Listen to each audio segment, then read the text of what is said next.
we'll go over the updates on the Ormond Beach case, the Allegan case, and a new constitutional case in federal court. And we'll be answering your constitutional questions live, so get ready to call in now. Are you a prosecutor, law enforcement officer, or local government employee?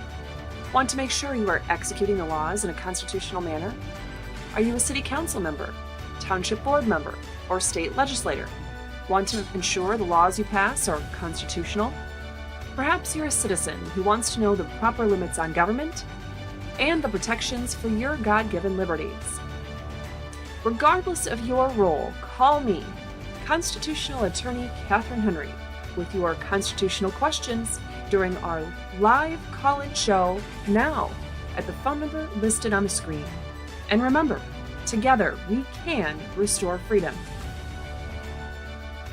I pledge allegiance to the flag of the United States of America and to the republic for which it stands, one nation, under God, indivisible, with liberty and justice for all.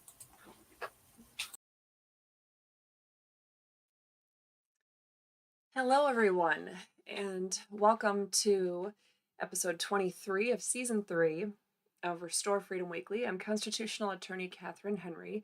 Thank you for joining me today.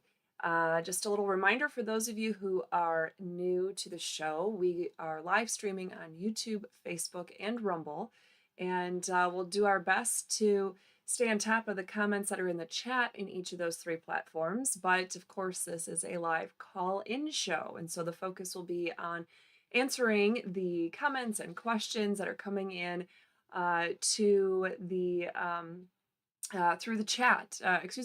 Through the phone lines rather than just the chat. And so I encourage you to go ahead and give us a call with your constitutional questions.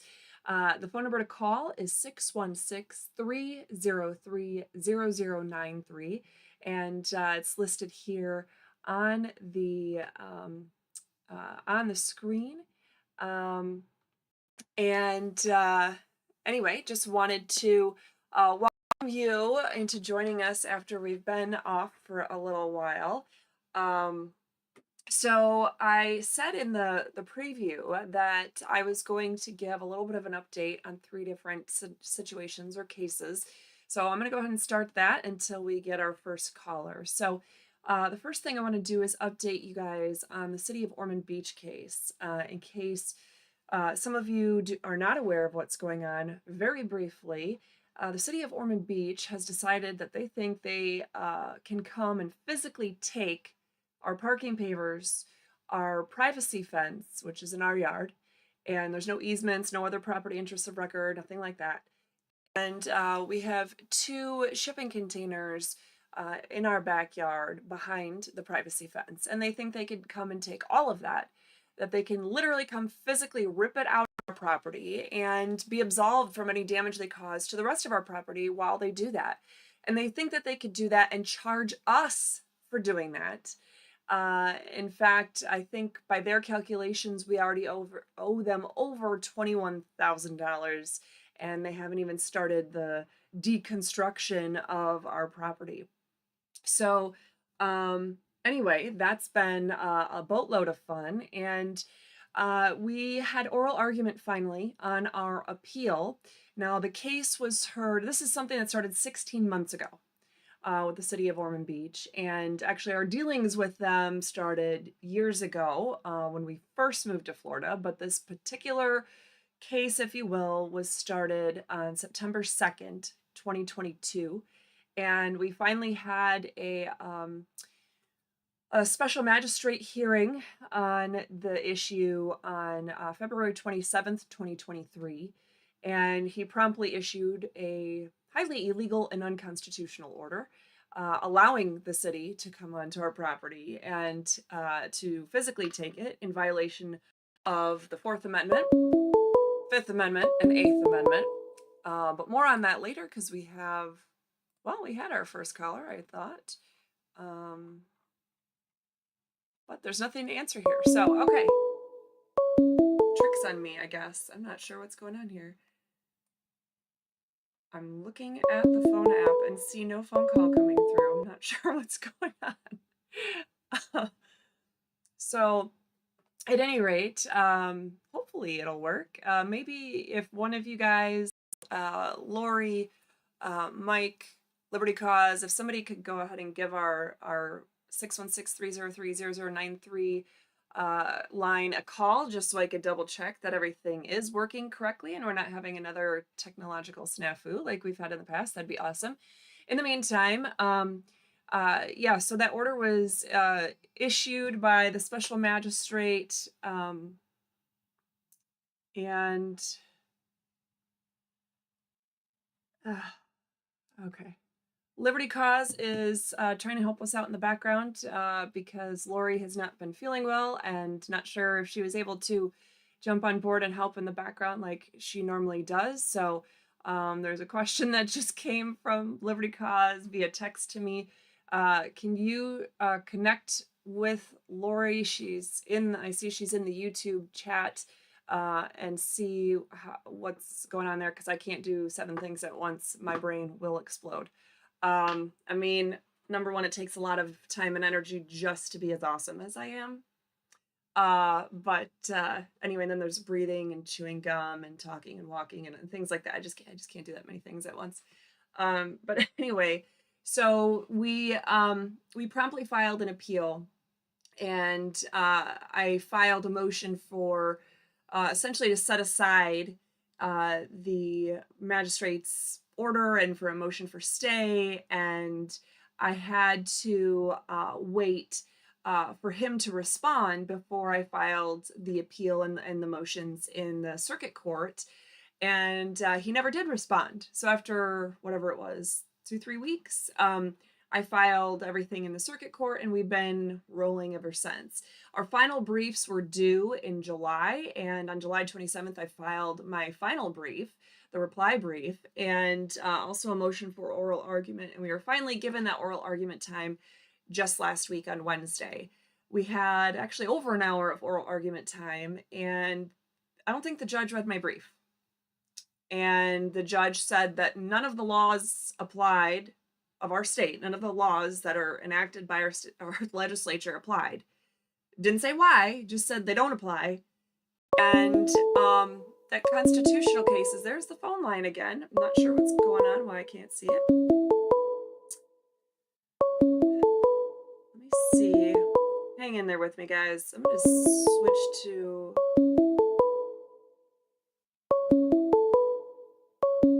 No. Thought maybe somebody was calling the other phone number that I have attached to Google Voice here on the computer, and that's not the case. It's just not showing that there's phone calls coming in. So I literally have no way to answer. There's no answer button. I'm not sure what's going in there. Do not disturb. I'm going to turn it on. And now I'm going to turn it off. We'll see. We'll see. Oh, now it shows me that we had a call come in. Okay, caller from the 858 area code, if you want to try to give me a call again, maybe it'll work. We'll see.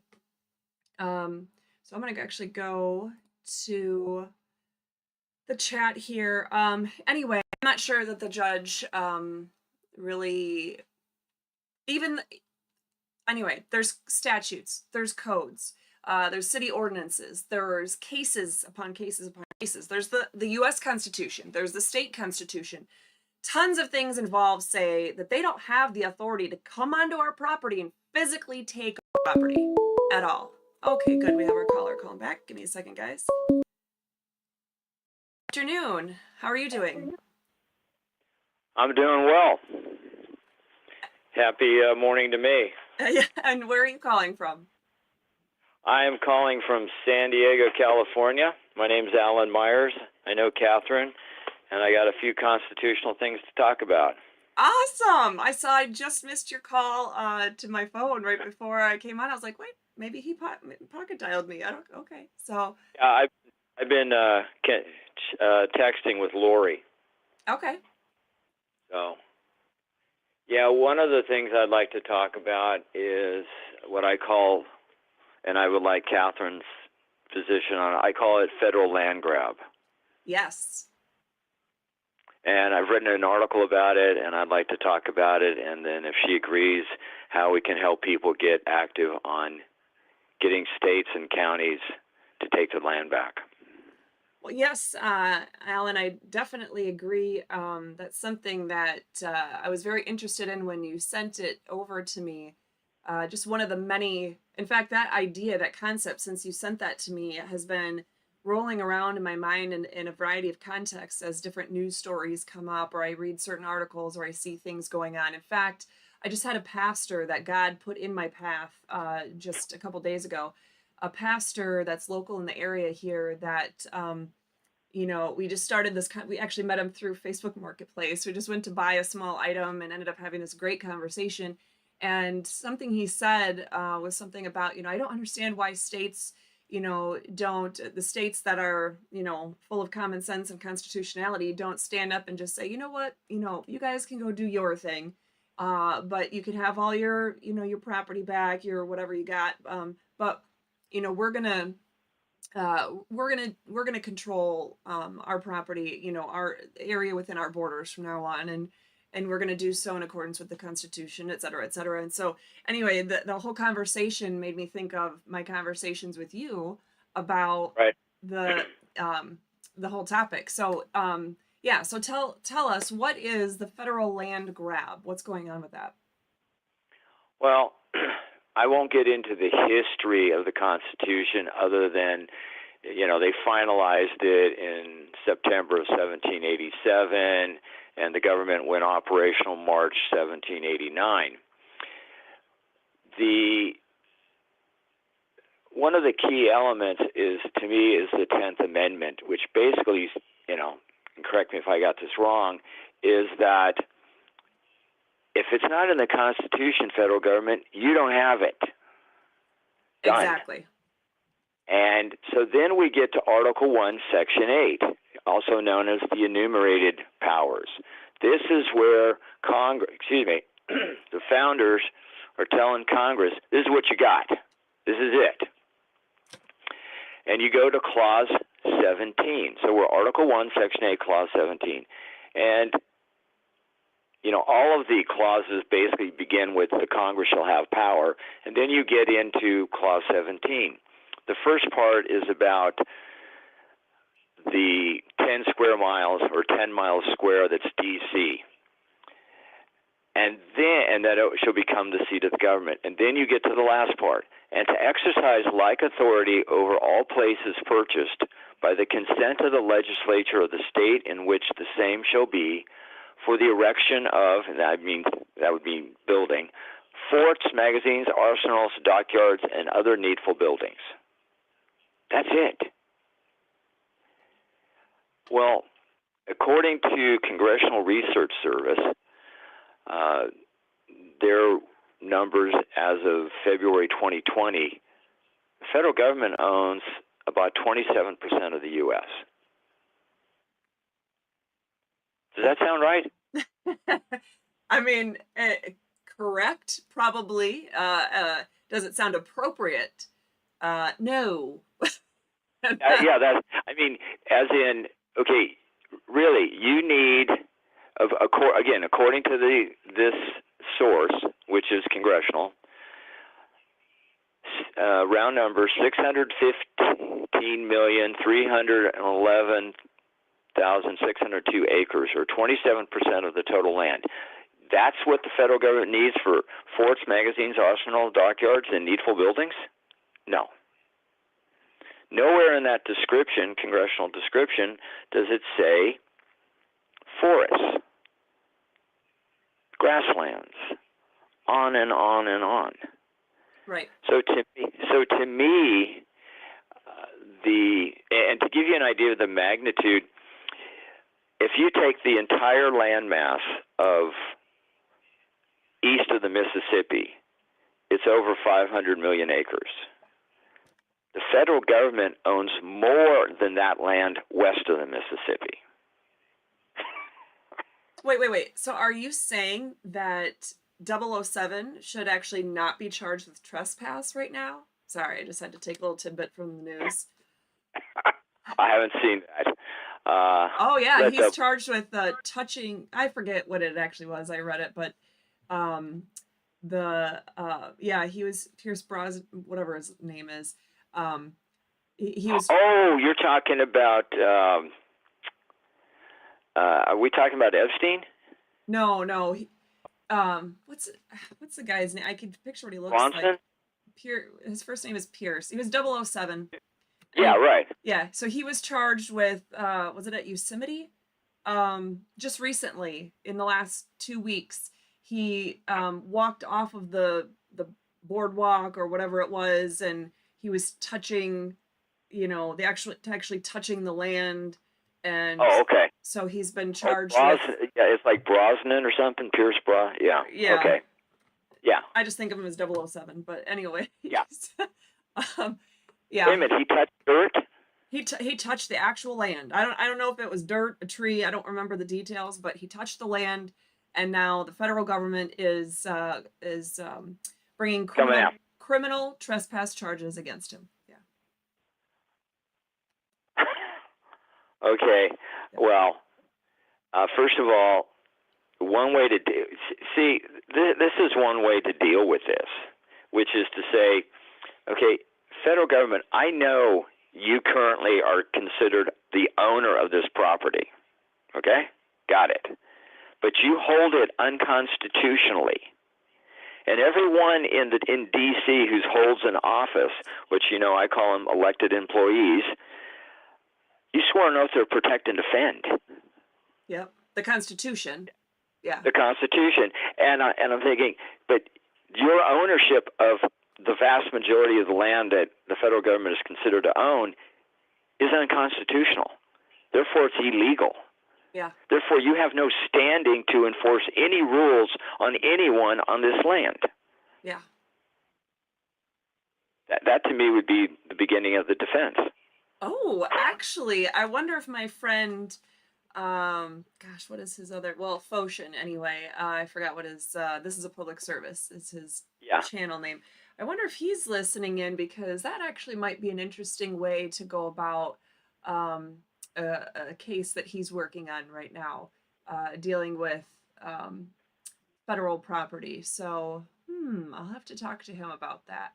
Might be a little harder to prove the absence of a consent of the legislature of the state to purchase the building in question, but worth a try. So. The thing is, in that part of the clause, there's three things: purchase, state legislature approval, and for these specific purposes. Let's say, for example, they did purchase the land, they did get the state legislature approval, but it's not for any of those stated reasons. Then it's unconstitutional. Right. This is not 1 out of 3, 2 out of 3. This is 3 out of 3. Yeah. Now, I imagine a lot of the land, because so much of this land is west of the Mississippi, that when the territories became states, the federal government kept land. Yeah. Which means they did not pay, they didn't pay the state for it. They did not get state legislature approval because there was no state legislature when they cut the deal. Either way, you're not using it for forts, magazines, arsenals, dockyards, or needful buildings. Right. Over 60% of Utah, 63% of Utah is federal government. Another reason to not go there. Well, no, it's that this is the absolute reason to begin to reduce federal government overreach by going after something that to me is absolutely basic and simple. Yeah. Which is, you don't hold this constitutionally, therefore you don't hold it at all, and we, the state, and we, the counties, are taking it back. Right. What happens to a state when it gets back millions and millions of acres of land? Well, number one, that state's going to be a little bit more wealthy. Yep. Because it can either keep the land sell it, rent it, lease it. If it sells it to private entities, then those private entities are going to be paying property taxes. Yep. That helps the county. So if you can't get a state AG to do this because they're not constitutionally oriented, then I think counties, if they had a constitutionally oriented sheriff who said, we're done, just go take it back. You find out who's running the property, and you give them 24, 48 hours to get out, and then just take it back. Change the property records at the county level and say, no, this belongs to the state, or this belongs to the county. And Right. the reason I like this whole issue is because, number one, I think it's so simple, and number two, it really begins to really highlight the overreach of the federal government. Yes. Well, I would hope by now people on all sides of political aisles can easily see the overreach of the federal government. But yeah, it's yet another way that definitely highlights the overreach of the federal government for sure. Well, they'd have to be at least a beginning student of the Constitution to see it. Yeah. But they're not. So yeah, exactly. So Well, that's one of them. I got another one if you want to talk about it. well, sure. I do have somebody that was gonna call and ask me a question about a warrant issue, but yeah, what's the other topic? Just the other one. Yeah, I'm sorry. We're going to go back to the Constitution. Hope you don't mind. Well, gosh, I don't know. I mean, I guess it's a small enough book. I'll. No. Then they're done it. Okay. Yeah. We're still in Article 1, Section 8. And this finally dawned on me. And if you go to Clause 5, it says, to coin money, regulate the value thereof, and a foreign coin, fixed standard, weight, and measure. To coin money. For me, I'll say to create money, to bring money into existence. That is a power granted to Congress, vested with Congress, which means it can't give it away. Am I correct? There is no ability to hand off powers that are specifically provided to any governmental entity in the Constitution to just hand them off to some other branch or agency, if Right. that's what you're asking. Okay. Next question. Can DC amend the Constitution by passing a law? Absolutely not. No constitution, no state constitution, the U.S. Constitution, even local constitutions that are called charters cannot be amended by a legislative body doing whatever it wants to on its own accord. A constitution is essentially the social contract of the people, and there have to be very specific measures involved in order to amend the Constitution at any level. Right. And yeah, I do refer to the Constitution as a contract, and you read, you understand, you follow the contract. You don't just change it willy-nilly. But the founders were, foresighted enough to say, okay, if you have to change this contract, here's the amendment process. Okay, good. You familiar with the Federal Reserve Act of 1913? A bit. Okay. Well, the Federal Reserve Act created the Federal Reserve System, which actually gave the power to, and it's still in existence today, it gave the power for banks, commercial banks, not the Federal Reserve System, not the Treasury. The banks are the sole creators of money in our system. They bring it into existence, they take it out. Well, wait a minute. That power belongs to Congress. Federal Reserve Act is unconstitutional. Well, I would say 95% of our statutes on the books are unconstitutional.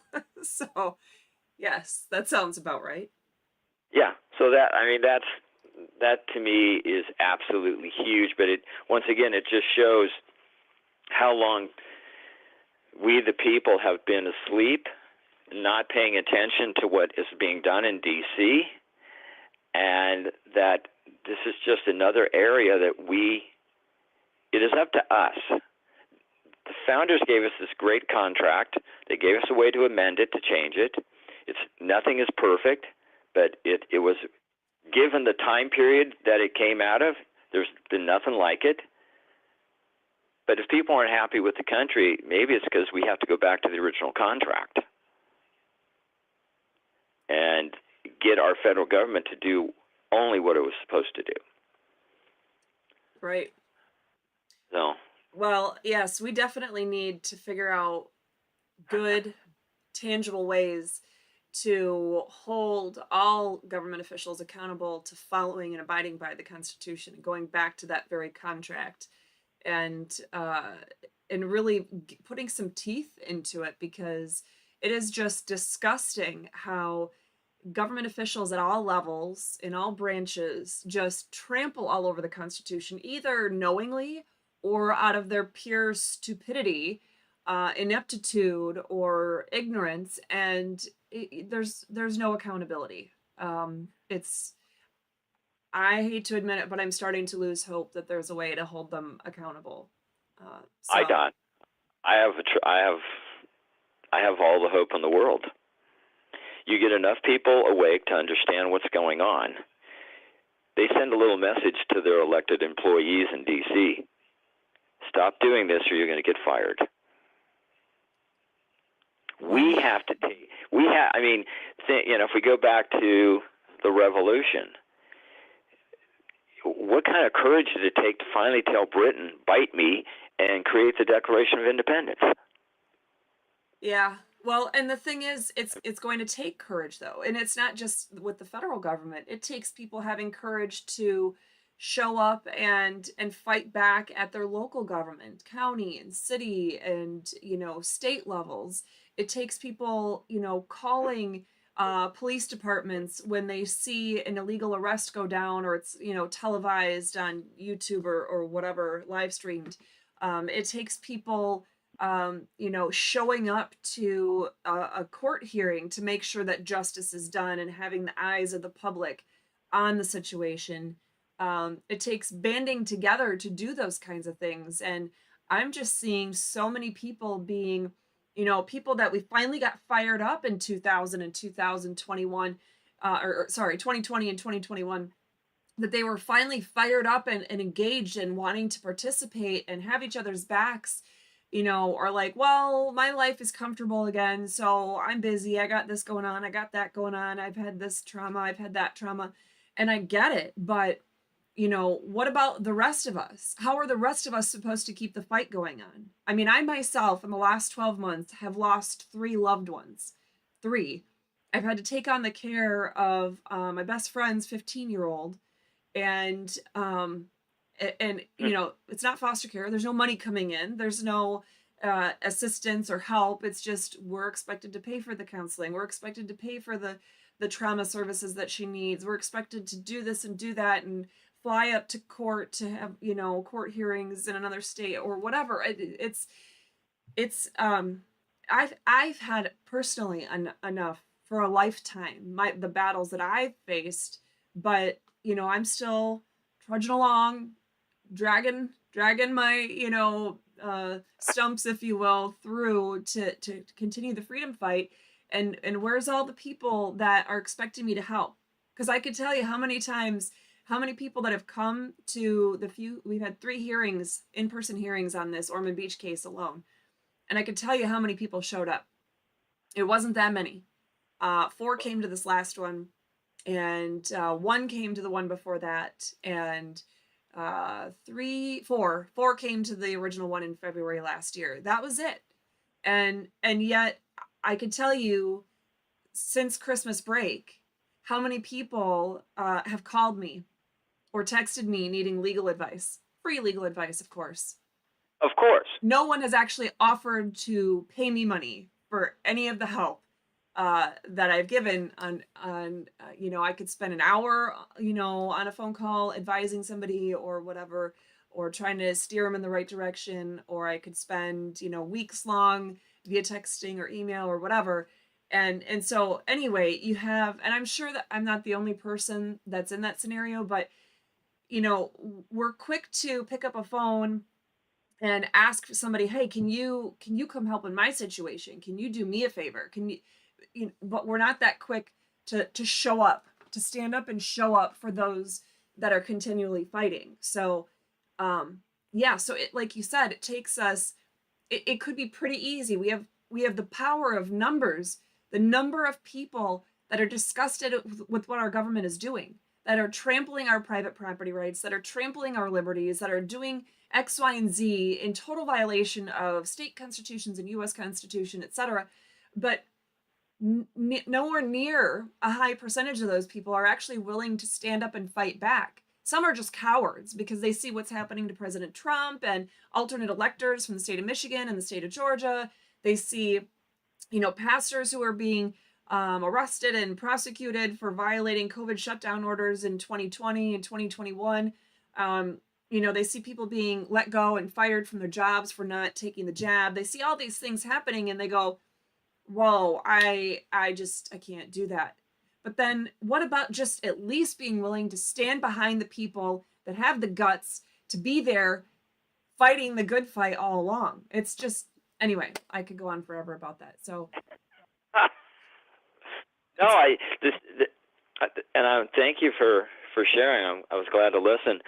The land grab thing to me is potentially a great uniter because it's absolutely constitutional. There's no way to broadly interpret this part of it. It is straight up simple, tells you exactly what has to happen. It's been violated. People, especially people who get involved at their state or county level, there's going to be a whistleblower fee on this, to me. You help your state get back land because the people in office haven't done diddly, there's going to be a whistleblower fee.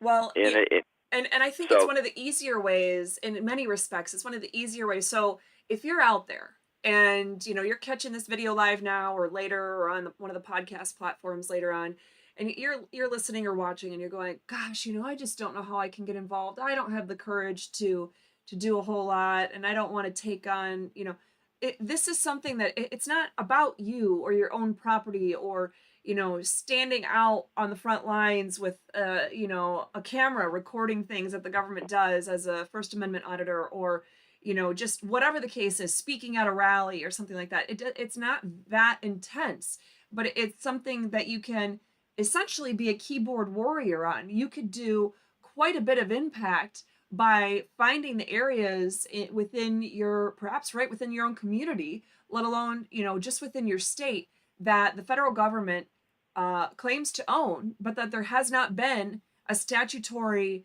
a state legislative approval of that purchase. And you could go to town. You could contact your state legislators. You could contact the state attorney general's office. You could, there's a lot of different ways that you can get involved in the way that Alan's talking about.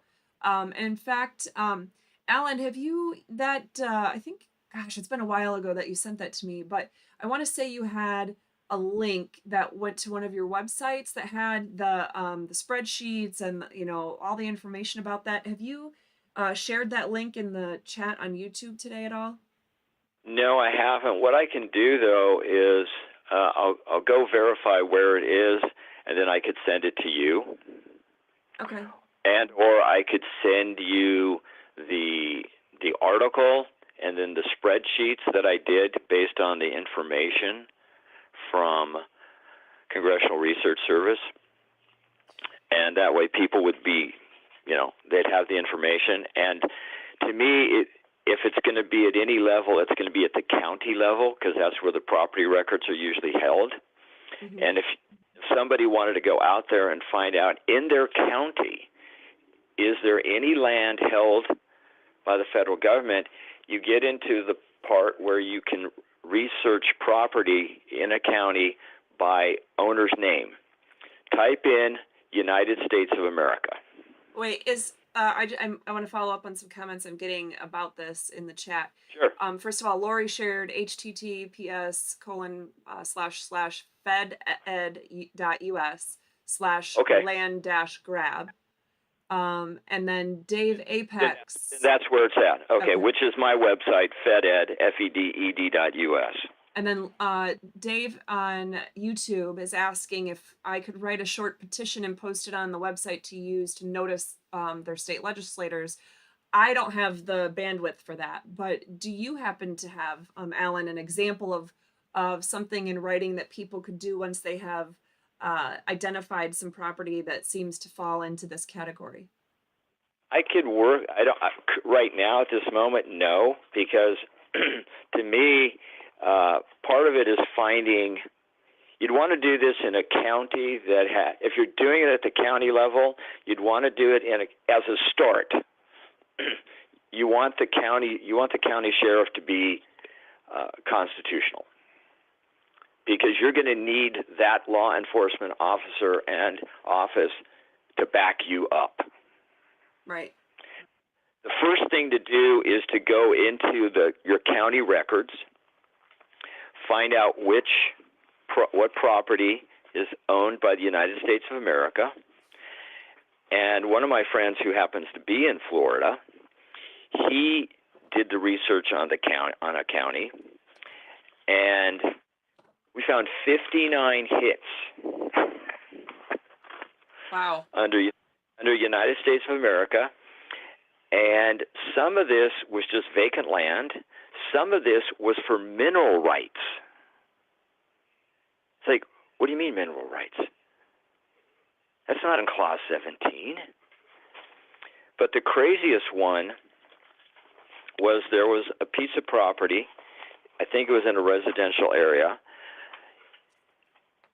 United States of America was 50% owner.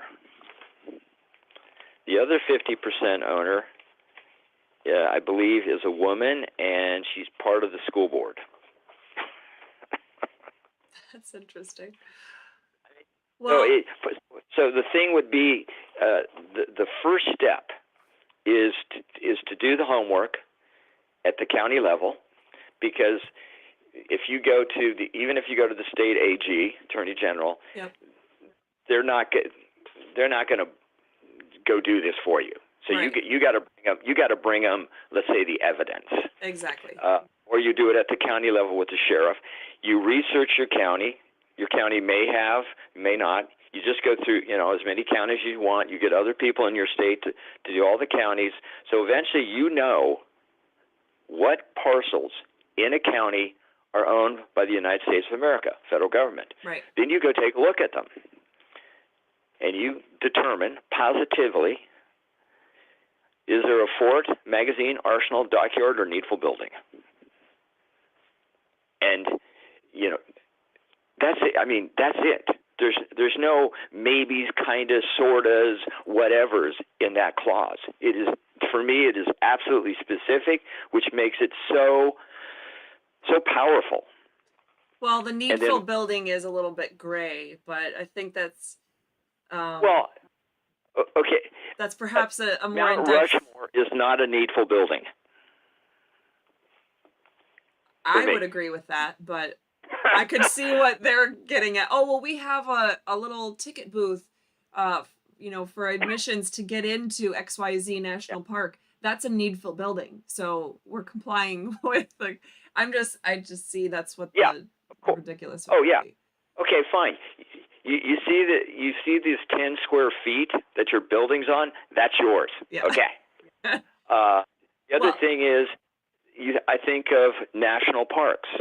Yeah. No way. Right. That's state property. Help your state, help your county, and help people become aware of how overreaching our federal government has gotten. Yes. Well, Alan, this is all really important. But I do have that guy that was wanting to ask me about a warrant situation, so I want to give him a chance before that lunch hour ends here for some people, but breakfast hour in your neck of the woods. Well, thank you for taking the call. I really appreciate it, and I want to talk with you more later off air on another day. Yeah. And well, it's been nice to hear your voice again. So thank you. Back at you. And now I And gotta. the last thing I'll leave you with, when you want to get into it, let's talk about natural born citizen. Oh, okay. We will do that. All right, thanks. Have a great day. Be safe and well. Bye-bye. Bye. Okay, guys. It's doing the same thing. There's a call coming in. I don't know if you guys can hear the ringing, but it is not actually letting me see there's a call. So maybe it'll work now. So I don't know how to say the YouTube name. Jay Curvett, I believe, is the YouTube person that was talking about. There are two YouTube feeds going. That's the second time that's happened. I have no idea I don't know what to say. Google hates me, YouTube hates me, Facebook hates me. Yeah, I can't fix that there's two YouTube feeds going because I only started the one. So I'm not sure what to do about that. Okay, so if you want to give me a call again, it showed up that you just tried to call me. Well, let me see if I could do this. Maybe I could call you back. Maybe. Maybe it won't let me call you back. Let's see.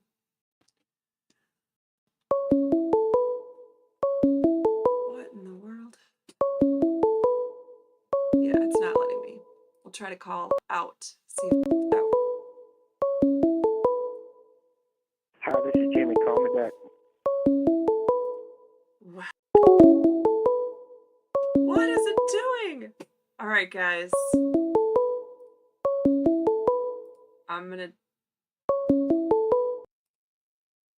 I turn do not disturb on and off to see if that changes it because it's not giving me. Whoever's calling right now looks like our caller that's following us on maybe it was JC News now. Okay. I don't remember who it was that was originally talking about it. It's happening again. I have no button to answer the phone call. So as much as I love technology, this is fabulous. I will call you back, caller. If you're the same person that's tried now twice in the 501 phone number, area code phone number, I will, as soon as you're done, you hang up, because there's no way to answer the call on my end. I will call you back because it at least allowed me to do that. So let me see if I could try again. Let's see. See if this works. At least it's ringing this time. So that's a good sign. Miss Henry. Hi, I don't know what's going on with the technology here, but at least I was able to call you, even though it won't let me answer the phone call from you. Thank you so much for having me on your show. I love your show. I love what you stand for. Well, thank you. I have a little story that's going on with me. I'm a First Amendment activist. I'm actually a civil rights activist altogether. There's a small town in southern Missouri. You know how the southern towns go. That many of my viewers contacted me and said that they would be persecuted if they went into the police department to get a complaint form. I decided to test this on November the 25th, and I went in there. I was running my camera while I was in there because I have a YouTube channel, and a lieutenant came and physically shoved me out and said, "You can't film in here." So I did a sunshine request as well. We call the FOIAs sunshines here in Missouri. Okay. Went out in the parking lot, and some guy that was unidentified, I later found out he was the chief of police. He wasn't wearing a uniform or a badge or anything. He used homophobic slurs on me and berated me all the way to my car. I left. Well, some of the bigger channels picked this up and discovered some very ugly things about the lieutenant that pushed me out. I won't say here, but it was of the adult film nature. Well, they ran those videos. Well, their viewers began calling City Hall and the police department, and they got so many calls it shut down the non-emergency lines, and they turned their Facebook comments off and everything. Oh. So on December 12th, I emailed the city clerk a letter of intent to sue and gave her 30 days to either settle or we'll go to federal court on a 1983 Title 18 case. And I went to their Facebook page. I was going to go to a city council meeting, and it said that all people that wanted to speak had to submit their question in writing 10 business days prior and then wait for permission. They'd contact you. So I called. I felt this was unconstitutional. Yeah. I called the lady, and she said, let me call you back. An hour later, the mayor called me back and said, Jimmy, you'll have a chance to speak tonight if you come. The meeting was that night. I said, okay, I'll be there. On the way there, I got a death threat that said, if you come to the meeting, you'll never make it back to Branson alive. So I called another auditor or activist, said, hey, man, can you meet me there? I'm kind of nervous. I went there, and I served the letter of intent to the city council that night, and I explained to them what happened. And, well, so many viewers called in and redressed that the very next day after I served the letter, the lieutenant, the one that was discovered was doing dirty things prior to becoming a cop, he went to the sheriff's department. This was a city cop, so he went to the sheriff's department and had a deputy take a probable cause statement for harassment. Said I was harassing them. And they waited till December 26th and went to a judge in a different county and got a warrant signed. I don't know why they didn't go to Douglas County. They went to Ozark County and got a warrant signed. The judge didn't sign the warrant. His clerk did. I don't know if that matters. Anyway, there's a warrant out for me now. So I'm waiting until the next available court date to go turn myself in. But I'm in a pickle. I feel like all this is unconstitutional. I didn't make any calls. I made one call to the police department and got hung up on. But it's a wild west out here in southern Missouri. Yeah. These cops, they're doing what they want to do. And I know what they're going to do. They're going to martyr me, and I don't mind that. I just want the people of Douglas County and Ava to not be afraid to go file a police complaint. Right. What they do is they persecute these people and they instill fear. Yeah. And it's one of the poorest counties in Missouri, so they don't have representation. Right. And even the when they do come up with the money, nobody around here will take a case. So anyway, I just wanted to share my story with you. Yeah, that's you have the right to attend public meetings. You have the right to redress your grievances, petition the government to redress your grievances. So you have a right to speak at public meetings. You have a right to, call the police department to request that a complaint be filed on your behalf, or to get documentation to do that, or whatever the process is. You have the right to make a complaint against unlawful or unconstitutional behavior. And they don't have the right to retaliate. They certainly don't have the right to try to hold you criminally responsible for the behavior of other people.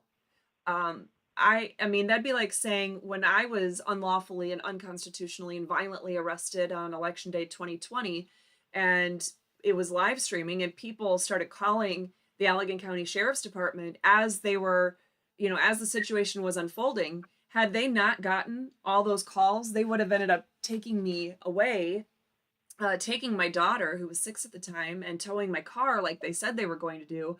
But because they got flooded with phone calls demanding that they release me, they ended up still pursuing the criminal charges against me. And, I was arrested, but they ended up releasing me at the scene yet that day. But, that'd be like saying, I don't know what the deputy ended up saying to me as I was trying to leave the property later on. He said, well, you're still live streaming, so can you go back on and tell your viewers to stop calling or contacting the jail because they think that you're in the jail right now and you need to tell them to stop going there or stop calling, which I thought was hilarious. Why do you need my help? You're the one that created the problem. I don't owe them Yeah. anything. So, I mean, that's a time when I actually felt like people were, backing each other and being willing to do what it needs, what needs to be done. I mean, no one's called Ormond Beach City Attorney's Office or the city, gone to city council and said, this is unconstitutional what you're doing to this Ormond Beach resident. Anybody could pick up a phone or send an email from anywhere in the country, but you don't see people doing that. So anyway, yes, none of what you're describing sounds like legitimate government action at all. And I would definitely suggest that keep on fighting that good fight. And it sucks when we're having to bear the burden of those fights on our own, and that more people don't stand up and just have your back, just physically showing up to support whatever the situation is. But the day that you go to turn yourself in on this warrant, I sure as heck hope that you're going to live stream when and where, and ask people to join you, to just show up and support, so that they don't try to pull some sort of garbage, denying you a hearing or anything like that. Make sure that you go and watch the video I did on the purpose of bail, so you know what arguments to make for bail before you show up.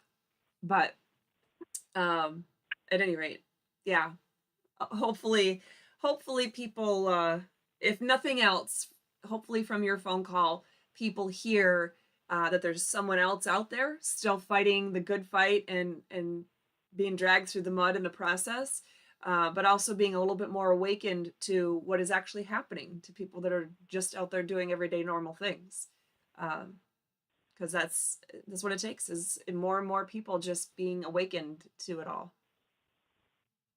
Yeah, Miss Henry, I love your show and I love your work, and I've been watching for a while, and I hope you keep doing, because you're helping a lot of people, and that's very, very much appreciated.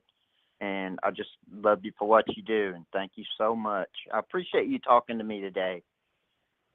Yeah, absolutely.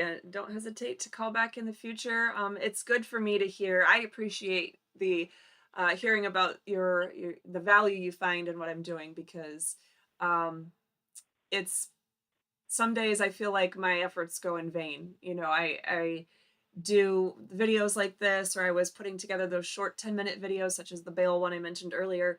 And, despite over 15,000 viewers on YouTube, and 20,000 on Facebook, and 5,000 on my personal Facebook, and, thousands here and there on TikTok and Twitter and whatever else, I'm lucky if a total of 600 people see one of the videos, all combined on all the platforms. And is that really worth 60 hours of my time in preparing to, put together one of these videos and compiling it and editing it and, whatever, to share it out there? It really feels like it's probably not worth the time and the effort sometimes. So it's good to know if I'm actually making a difference or helping somebody in some way. That's for sure. Well, you certainly are, and you have worth to me. And I appreciate it so much. And if one person sees it, it's worthy. Thank you so much. Yeah, well, and you said you have, is it a First Amendment auditing channel? Is that what the focus of your channel Yes, is? yes, ma'am. I'm JC News Now. JC News Now. Okay, you guys heard it. There's another First Amendment auditor to check out if you haven't already done so. And if you ever want to, some of your viewers have questions about those kinds of situations or other stuff that they're going through, by all means, reach out to us and let me know, and I'd be happy to answer questions on your channel if you think it would help people in any way. I will. Thank you so much for the shout out, and thank you for everything you do again. And don't stop. You're doing great work. Please don't stop. Okay. Well, thank you. I appreciate that. All right. Thanks, Miss Henry. Have a great day. Yes, you too. Bye. So, all right, I did want to, sorry, I haven't been able to see all of the chat. When I get really ingrained into listening to what a caller is saying, I do my best to try to read at the same time as the comments are flowing in, but I can't always do that. But there was Oh, let's see. Okay. All right. So there was a comment. Let's see. Was there anything else? Trying to make sure that Liberty Cause and Lori have been trying to keep me up to speed on if there's any comments coming from Facebook or Rumble. And Roger Sullivan is asking if MCL or Michigan State Statute 168.191, if that would apply to appointments due to vacancy. Now, if you would have asked me that 2 years ago, I had all of the 168 practically memorized and I could have answered off the top of my head. But other than knowing it's general election law, I don't have it memorized. So I would have to look, and I don't have enough bandwidth to leave all that I have open right now to go doing that search right now. But on the point of what's some things in as far as vacancies or recalls, I did get another question that I am able to answer with stuff right in front of me. So someone, I don't remember who it was. It was a username on YouTube here that started with a K. I can't scroll given how the screen appears to me, so I don't remember the username exactly. But anyway, the question was about recalls. And some state constitutions have a process for recalling public officers. Some don't. Some have state statutes, and some don't. But the Michigan State Constitution, Article 2, Section 8, talks specifically about recalls. And it's talking about that there should be laws, that the state has to enact laws that provide for the recall of all elective officers except for judges.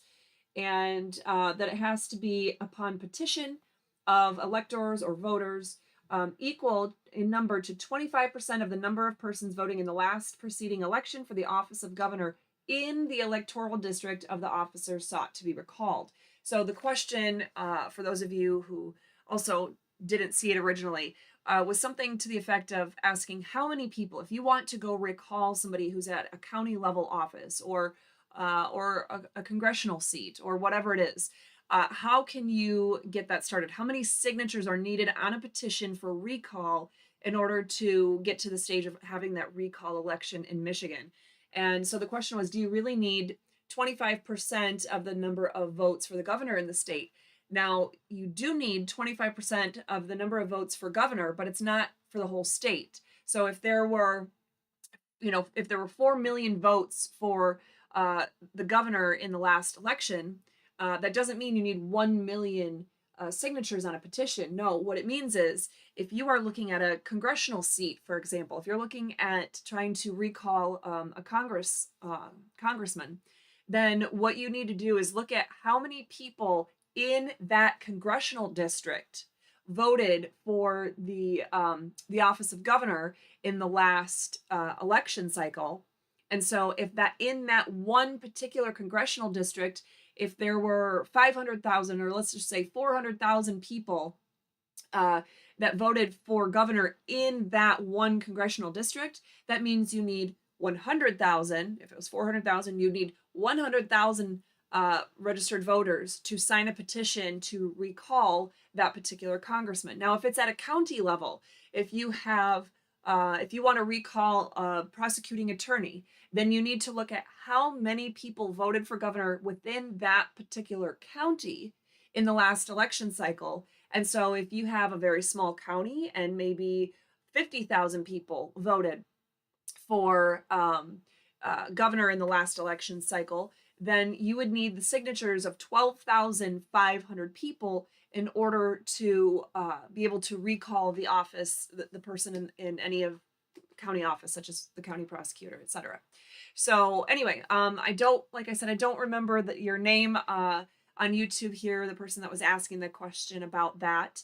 But I did want to get back to it and answer that. So hopefully you're still watching and this was able to answer your question on that point. And as far as asking the question on a particular statute, yeah, I just don't know about, it'd be like the most boring thing for me to know exactly which statute off the top of my head. I'd have to look it up, double check it, read it. If it's one of the longer ones, then that would take me quite a while to read through it. If it's like one of the 1 or 2 sentence statutes, go ahead and comment with the language of the statute there, and the Lori or the Liberty Cause will pull it over so I can see, and I can go from there. But in general, yes, I believe Chapter 168 does deal with all kinds of issues for elections and recalls and things like that. Okay, and I'm looking, I'm just looking. Oh, we have another phone call, so.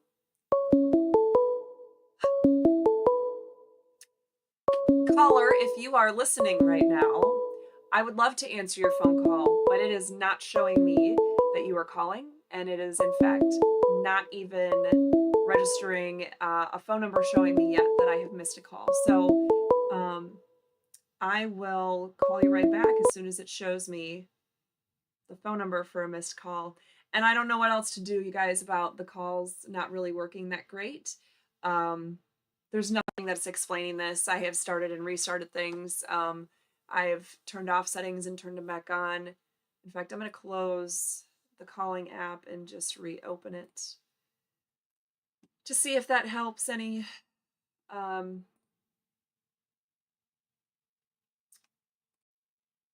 then we can get that last caller called back, perhaps. Please show me the phone number. Oh, that was Roger Sullivan that was calling. Okay, so let me see. It's not letting me do. Nope. It is not showing me your number. It is just showing Sullivan Contracting. So I can't call you back either. At least the other ones I was able to copy and paste a phone number. If you wanted to put the number in the chat that you want me to call, I could call it, and then you could probably go in and delete your comment after that if you don't want the number in there. But I'm assuming it's a business number that you advertise anyway. So anyway, I'm sorry about the technology, guys, that it is not working. But at least I can call out. So if I have the phone number, if the phone number itself shows up, I can call you right back. While I'm waiting to see if he's going to send his phone number in the YouTube chat, or I don't know, reach out in some other way that I could hopefully answer. I was letting you guys know about the Ormond Beach case. I think I got to the point of telling you guys that oral argument was last week, but the judge is taking it under advisement. So I'm asking for all of you to intervene in some way. Specifically, I'm asking you to intervene right now with the power of prayer, because I think given the questions that were being asked, and that my brief hadn't actually been read, either one of them hadn't been read, it seems like okay, I'm gonna give you a call right back, Roger. Give me just a second here to close out this thought. So it's really discouraging to me that we're gonna cherry pick which laws to follow, and that we're more concerned about remedies available for a local jurisdiction. And first of all, that we started that hearing with the assumption that we've done everything wrong and that they've done everything right. And not that there is an assumption. The base point should be, okay, you as a property owner, us, me and my husband, we have basic property rights that are protected by the US Constitution, the state constitution, state statutes, and even the Land Development Code. And that there's very specific provisions that a governmental entity has to go through if they want to be able to take someone's property, physically take it, let alone take it in a regulatory manner. Either way, they have a bunch of hoops to jump through. And that should be the mindset going into that hearing, to reading the briefs, to doing anything in the case. And that wasn't the starting point. So I really fear at this point that justice is not going to come at this level unless there's divine intervention. And so I'm asking all of you guys to just do me that. Pray that we have some divine intervention on this, and that God can lay it on the appeal judge's heart to actually read the briefs that I have submitted, to read the laws that I have painstakingly included, to look at the cases I have cited, to reread those portions of the U.S. and state constitution and to follow the biggest mandate of all, which is to serve the purpose of government, which is to protect our private property rights and our other rights as citizens. So anyway, if you guys wouldn't mind doing that, I would greatly appreciate that. And right now, I am giving in an attempt. Oh, come on. It grayed out my call button. Why is that? I have too many digits somehow. There's too many digits in there, Lori. I just realized that. It's not letting me call because there's too many digits. I don't know what the last 4 digits are because there are 5. So instead of having 1, 2, 3, 4, 5, 6, 7, 8, 9, 10, there's 11 digits in this phone number. I know the 906 area code is legit because that's the UP. But after that, I don't know what numbers exist. So anyway, Roger, if you want to let me know if maybe the 9 that was put at the end of the number is not supposed to be in there, that would be great. And in the meantime, I wanted to check in on, let's see if there's any other comments going on. Well, guys, yeah, I'm not too sure about what's going on with that phone number, but while I wait to see if there is a, oh, okay, so I will delete the 9 and I can give Roger a call back and we'll check on what his questions were. Hello? Hello, is this Roger? You have Roger. Hello, Catherine. How are you doing? Oh, I'm hanging in there. Well, I love the Yooper accent, by the way. Feels like home. It's as thick as our winters are. Just don't tell me about any delicious pasty or pinnacle playing you might be doing or anything like that, because then I'd have to actually be jealous of being up north right now. I'll save that for later then. Okay, sounds good.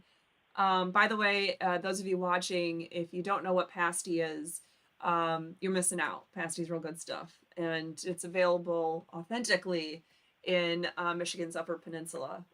Or if you've never heard of Pinnacle, it's a card game that you could play, typically with 4 people, and also super awesome, something that came from the UP, I'm pretty sure. But anyway, so it's nice to hear your voice today.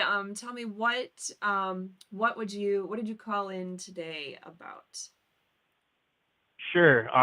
What I was calling in was about the MCL, and I'll read it right now. It says a person is not eligible to the office of county clerk, county treasurer, register of deeds, prosecuting attorney, sheriff, drain commissioner, surveyor, or coroner if that person is not registered in a qualified elector of the county in which election is sought by the filing deadline. And that is part of the Act 116 of 1954 of the Michigan election law. So my question to you,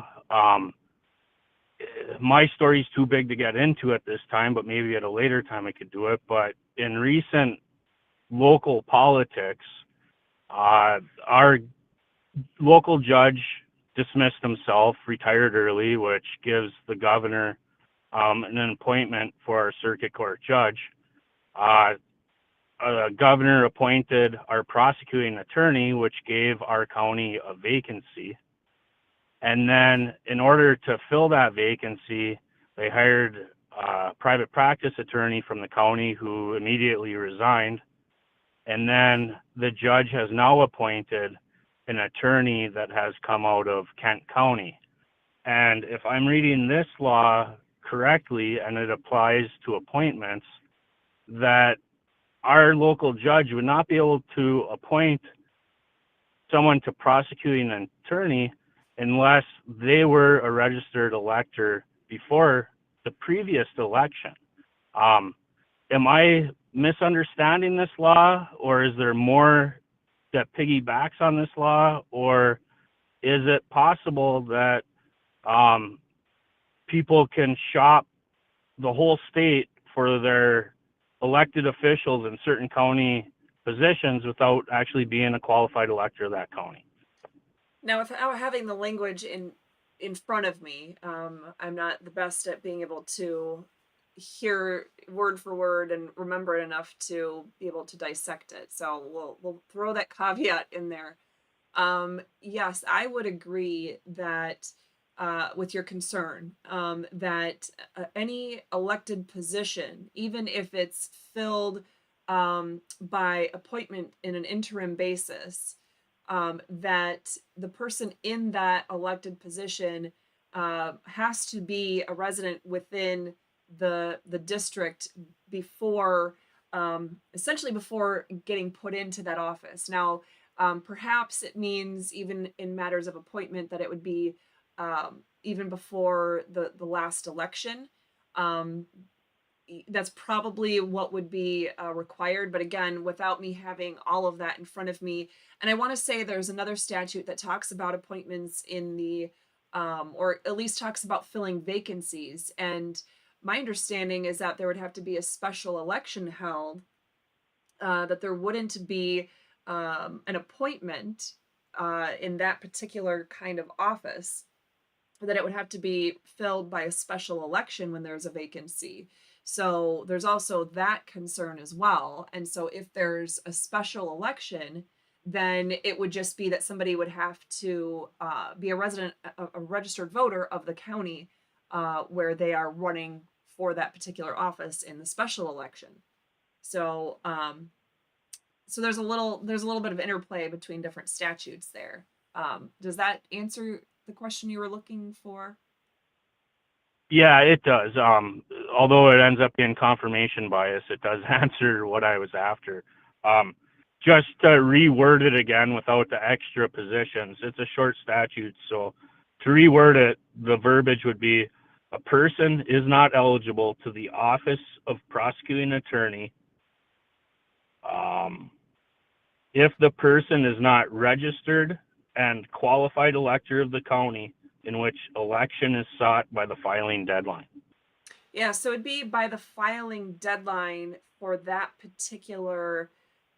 So, like I said, for example, and haven't read this part of Michigan statutes in a while, so I don't have this memorized, but I thought that any elective office had to be, well, okay, that's not exactly true, because I know, for example, Ottawa County Board of Commissioners just had a, or even when I was a township trustee, when I moved down to Michigan, I was down from Michigan to Florida. I was a township trustee, and the board itself was tasked with, essentially voting on and approving of a replacement for me until the next election could take place. So they weren't calling a special election. But I would say that in some instances, though, again, I could be wrong, but I think in some instances, especially when it's a county-wide seat, that there has to be a special election called. And so then the filing deadline for that special election is the deadline by which they have to be a registered voter in that county. But you can't have people that are coming in from out of the county to hold an elective office, even if they're appointed. So yeah, so I would say what is the particular filing deadline? Well, if the statute allows the office to be filled by appointment, then I would say, it says filing deadline. So I would say it would be filing deadline for, the last time there was a filing deadline. So the last time before there was an election done.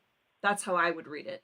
I don't know how, if there's any other statutes that kind of tag along with that, or if courts have somehow interpreted it any differently off the top of my head, but I would agree with you about the filing deadline. Yeah. Well, thank you for taking my call and answering that for me. Yeah, and thank you for letting me hear that Yooper accent that I took for granted while living in Michigan, and now I guess I do miss dearly. So have some pasty for me later today.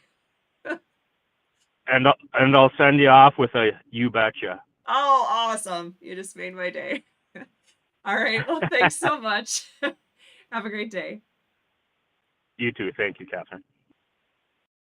All right, guys. So, real quick, I wanted to head back to the chat. Warlord on YouTube said that they have a question. Is American Jurisprudence Second Edition binding or simply a guide to American law? It is not binding. It's not, I wouldn't even say it's authority. American Jurisprudence Second, any kind of book that summarizes constitutional cases and elements of the Constitution. You guys can't quite see my setup, but I have several books actually from that shelf on all the way up that are actual constitutional books, books about municipal law, whatever, all kinds of other things. So the those books are helpful in explaining what the case precedent has been, where perhaps there might be conflicting case precedent, and what statutes there might be involved. But a book like that is not binding authority. It's actually not even authority in and of itself. If somebody wants to consider it authority, it would be persuasive authority, meaning you could use it to persuade the court that's certain action should be taken. But anyway, somebody had a suggestion. Annie on YouTube, I think, was and by the way, I'm sorry, I'm noticing technology just apparently hates me. I'm noticing that I was wondering why nobody's commenting anymore on YouTube. I see in the background window that I have open, many people are still commenting, but what's in OBS right now, the part that's pulling through is frozen. And so no new comments appear to be moving on my screen, unless you guys somehow are seeing differently than what I'm seeing on my screen.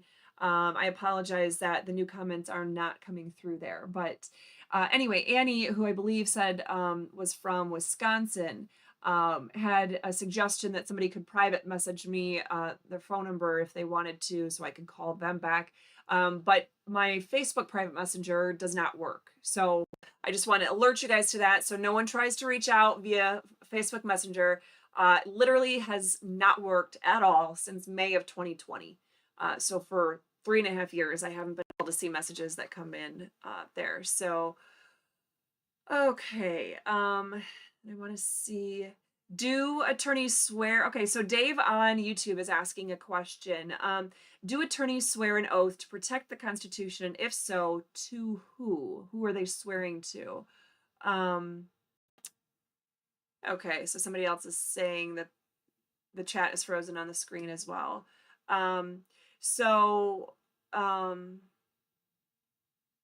Okay. Yeah, so if anybody wants to reach out, our general email address is contact. Very strange sound just happened outside. You guys probably weren't able to hear it, but I'm a little concerned. Anyway, our email is contact@restorefreedomkh.com. Contact@restorefreedomkh.com. I obviously don't check that during the Lori's the one that manages that email account and sends to me the things that she's not able to help with or assist with personally, but I don't check email from any account during the show anyway. I can't do too many things all at one time. But anyway, shoot, what was the question? Okay, so attorney's oath. So it's funny that you ask about that because Dave on YouTube, Dave Apex on YouTube, sign up for my newsletter if you haven't signed up. If you didn't get a newsletter in the last 24 hours from me, sign up for the newsletter because I did send one out yesterday. We had taken a little bit of a hiatus for the holidays and for two different court cases. I didn't even tell you guys about the other one yet. But anyway, so there's two different court cases that I've been working on intensely throughout the last few weeks. And of course, with holidays and yada, yada. So I stepped away from doing some of those things. But anyway, yesterday I sent out a newsletter that let you guys know we will start back up our freedom fighting tools, our Wednesday way to get involved challenges. We're going to be doing this show, the call-in show. And for now, I think what we're going to do is stick with a Tuesday at noon Eastern Standard Time for the first Tuesday of the month, second Tuesday of the month. And the fourth Tuesday of the month, we'll do Tuesday at 7 p.m. And we'll try that out and see if it works. We seem to have a lot of people at both time slots. So if we do one on each, maybe that'll help. But anyway, so if you did receive our newsletter, one of the things, I didn't have a freedom fighting tool last week, but what I left the section in there to let people know, hey, here's an example of a freedom fighting tool that we have shared before. We will continue to share those as the weeks go on now going forward.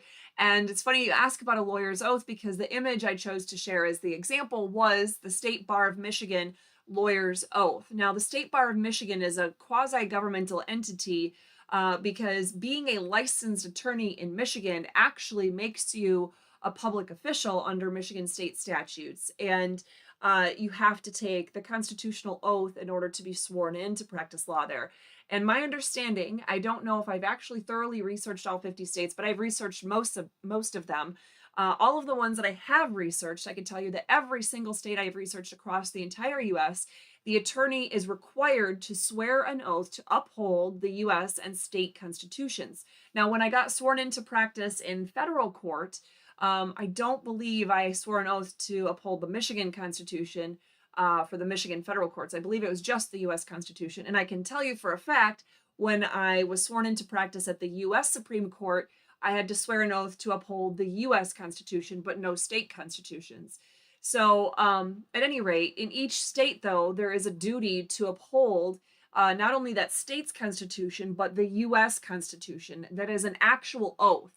And so as far as who you're swearing it to, I'm not sure I get what your question is. It's done typically in a ceremony, a public ceremony.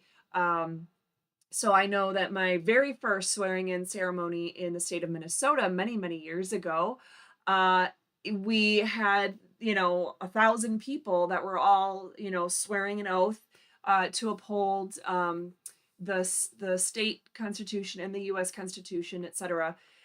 There's often duties to the client that are owed.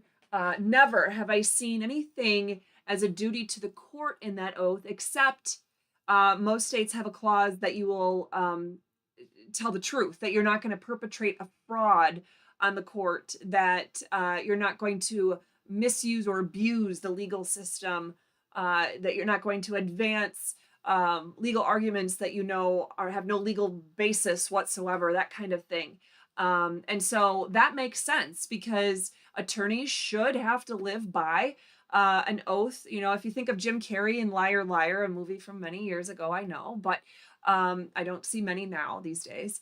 But if you think of that movie of Jim Carrey in Liar Liar, and the whole concept of lawyers being liars, yes, lawyers oftentimes mislead. And shoot, if you want a perfect example of that, look at my reply brief in the appeal case that we have against the city of Ormond Beach right now.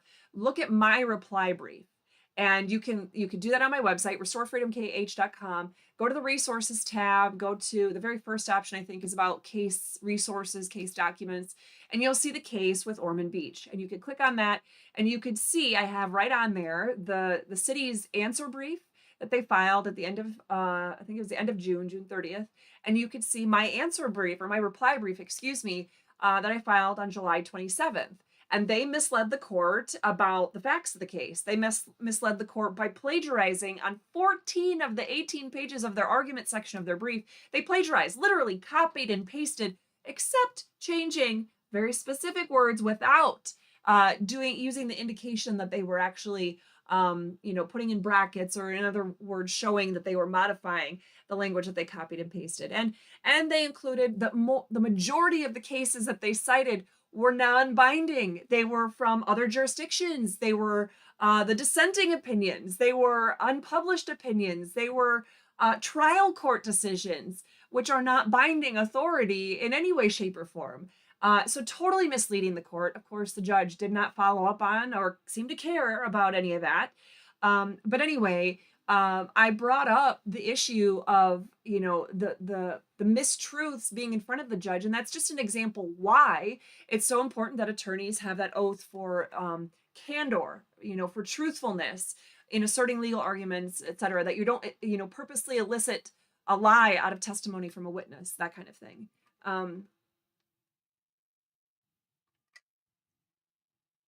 Let's see. I'm just looking here to see if we have any other comments that I have not been able to catch up on. Oh, looks like Lori did share the direct link for the Ormond Beach case. You can see all the documents, and that is in the YouTube chat. I'm not sure if she put it in the Facebook or the Rumble. And Warlord, you don't have to ask Lori. I just answered you on that. Warlord is asking again about the American Jurisprudence Second Edition, if it's binding or if it's a guide to American law. And it's a guide. It's a guide. It's a guide. It's not at all binding. It's not even authority. It's not authority. It's somebody else's summary of what cases have been. So, okay. So hopefully you got the answer to that question. Okay. And Lori said she shared it everywhere. And I'm just going to, oh boy. Okay. Lori's sending me tons of stuff. Lori was trying to help me by, let's see. Okay. She's trying to help me by pasting and copying some wording for some statutes that we were talking about with our last caller, but it's way too much reading for me to try to do and have you guys just stare at me blankly in the meantime. So, anyway, so yes, hopefully we got the question answered there for Warlord, that we had just covered that a minute ago, and I said it again. But no, American jurisprudence, any of those kinds of, a constitutional book, a book that summarizes court cases, any of that, it's not binding, it's not authority. The only authority would be case precedent, unfortunately, as they see it, or they call it case law, but case precedent, and then of course statutory authority. So they're actually enacted statutes by our legislatures. And then of course the supreme law of the land is the Constitution. So you have your state constitution, the US Constitution, etc. And we were having such an awesome show that with Liberty Cause helping in the background, we just crashed his entire system. So anyway, for whatever that's worth. So I'm just gonna head back, if I can, to the chat. No, you're good, Warlord. I just wanted to make sure, because I went through a whole explanation, a bigger, probably a more eloquent, full explanation a little bit ago. So I wanted to make sure you caught that. But anyway, hopefully at least the question is answered for you and you're able to catch that now. If you have any other questions related to that, go ahead and shoot them in there real quick before we head out for the day. Okay, and I'm just looking here to see.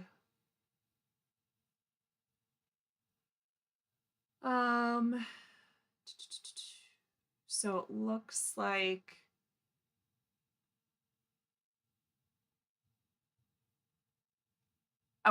Okay, good. So, yes. So Lori was asking if you had a question that you asked in the chat that we didn't get to, and we somehow missed it. If you wanted to repost it, go ahead and do that. So at any rate, I'm sorry that the chat is not cooperating in OBS now, and that the phone lines apparently don't want me to accept phone calls.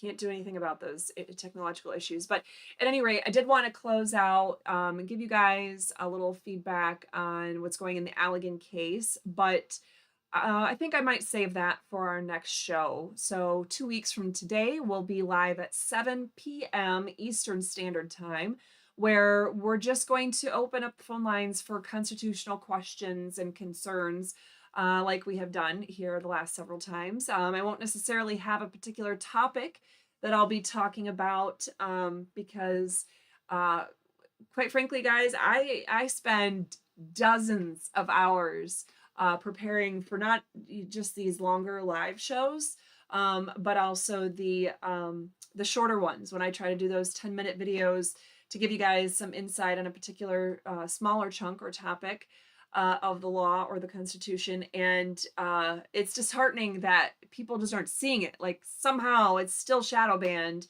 and it's not even getting in front of people. It's not the amount of reactions that's low, it's the amount of people that are actually even seeing it and viewing it in the first place. So I'm toning it a bit back and not doing those smaller videos for now. Not going to put in 60 hours research and putting things together and shrinking it down and fine tuning it and practicing how I say it so I don't make a bunch of mistakes in the video, and put all the videography together and get it sent out when I'm lucky if 200 people see it on any given platform. If you guys have a particular topic that we haven't been able to cover here, though, that you think would be very important for people nationwide to know about, I am open to suggestions. And if something jumps out at me and I feel like, gosh, I'm really being pulled to go ahead and answer this kind of a question in one of the 10-minute videos, I will definitely consider that. I have tried to always answer the questions that come in any way, great way, shape, or form. So, okay, so yes. Yes, Lori was just clarifying for Warlord. Warlord is saying, great show. Thank you. I'm studying law even while I work on my undergraduate degree with the help of a mentor who is a former professor of law. And so then Lori said, yes, even when I was in law school, they didn't really focus on the Constitution so much. They focused on cases about the Constitution instead of the actual language of the Constitution, and really growing this climate of what really matters is the cases, not the actual Constitution. What matters is, the final law is how the courts have interpreted the Constitution. No, the truth is the law is the law is the law. I mean, if a statute is unconstitutional, then it doesn't even exist, because the US Constitution and the state constitution prohibit certain government actions or statutes from being enacted, things like that.